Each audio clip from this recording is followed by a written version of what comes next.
everyone, welcome to the channel. My name is Riddhi, and in this channel we'll be exploring the world of English literature. We'll be diving deep into the world of English literature.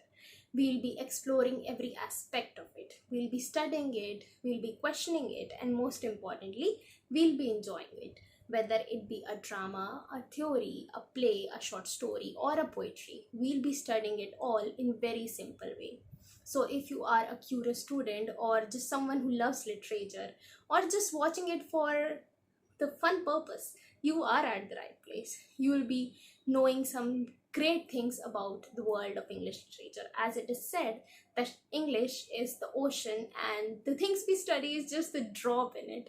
So the drop cannot fill the whole ocean, but we'll try just to study even the drops. So if you are someone who is curious, let's begin. And let's begin with the very first video of this channel.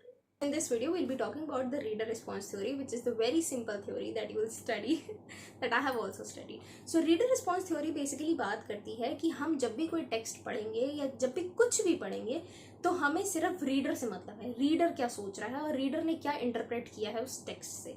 हमें author से मतलब नहीं है, author ने क्या सोच के उस टेक्स्ट को लिखा, उसके दिमाग में उस समय क्या चल रहा था, हमें उससे कोई मतलब नहीं है. हमें क्यों नहीं मतलब है? क्योंकि ये पहली बात तो दी गई थी in opposition to new criticism theory. New criticism theory ये कहती थी कि जो आपका टेक्स्ट है वो ऑटोटेलिक है. ऑटोटेलिक ये है, ऑटोटेलिक का मतलब ये होता है कि जो आपका टेक्स्ट है वो अपने आप में ही संपूर्ण है, अपने आप में ही भरपूर है, वो खुद ही सारा ज्ञान दे सकता है. हमें कोई मतलब नहीं है कि रीडर क्या सोच रहा है या ऑथर क्या सोच रहा है. हमें सिर्फ टेक्स्ट से मतलब है, टेक्स्ट ही हमारा भगवान है. तो ये इस ऑपोजिशन इस न्यू क्रिटिसिज्म थ्योरी के ऑपोजिशन में दी गई थी. और हम बात करें अगर रीडर रिस्पॉन्स थ्योरी की, तो रीडर रिस्पॉन्स थ्योरी बस यही कहता है कि हमें रीडर पे फोकस करना है. रीडर क्या सोच रहा है किसी टेक्स्ट को, किसी स्टोरी को या किसी भी चीज़ को पढ़ते टाइम. और हर एक रीडर का इंटरप्रिटेशन एक टेक्स्ट को पढ़ते टाइम अलग अलग ही होता है, क्योंकि हर एक इंसान अपने कल्चरल बैकग्राउंड्स, अपने इमोशंस, अपने पर्सपेक्टिव्स, अपनी थिंकिंग से वैरी करता है. और टेक्स्ट का जो मीनिंग है वो तब तक एक्सिस्ट नहीं करता है जब तक एक रीडर पढ़ के उसमें से मीनिंग ना निकाल दे. और हर एक का जो इंटरप्रिटेशन है, हर एक रीडर का जो इंटरप्रिटेशन है वो सब्जेक्टिव होता है, क्योंकि वो डिपेंड करता है पर्सन टू पर्सन, है ना. हर एक का देखने का, सोचने का, समझने का तरीका अलग होता है. ये आपने भी देखा होगा, किसी मूवी से आप कुछ और मतलब निकाल सकते हो और वही आपका दोस्त, आपकी फैमिली वाले कुछ और मतलब निकाल सकते हैं. तो बहुत सिंपल सी बात करी जा रही है इसमें रीडर रिस्पॉन्स थ्योरी की, कि रीडर रिस्पॉन्स में बस यही मतलब है कि रीडर जो सोच रहा है टेक्स्ट को पढ़ते टाइम, बस वो इंटरप्रेट करेगा. सीधी बात यह है कि अगर हम ऑथर के बारे में सोच के और टेक्स्ट का फिर मतलब निकालेंगे तो हम किसी टेक्स्ट को उस ऑथर के सोचने से, उसके विचारों से बांध देंगे, और हमें बांधना नहीं है.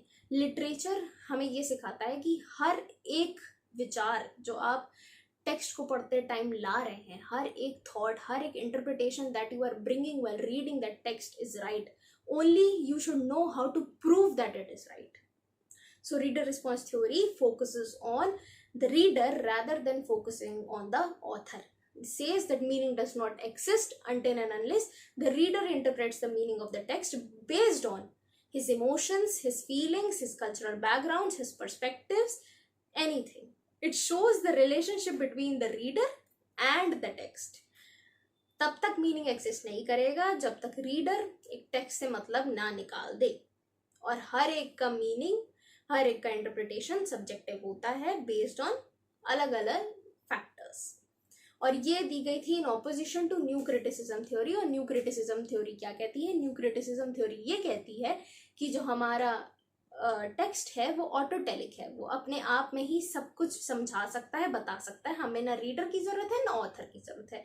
तो इस ऑपोजिशन में दी गई थी. न्यू स्ट्रक्चरलिस्ट कहते थे कि बल्कि रीडर ही है जो एक टेक्स्ट को मीनिंग देता है.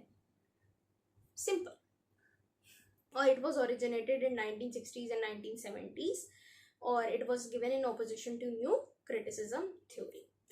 अब अगर आपको भी कुछ पता है रीडर रिस्पॉन्स थ्योरी के बारे में तो you can comment it down क्योंकि विद्या बांटने से बढ़ती है।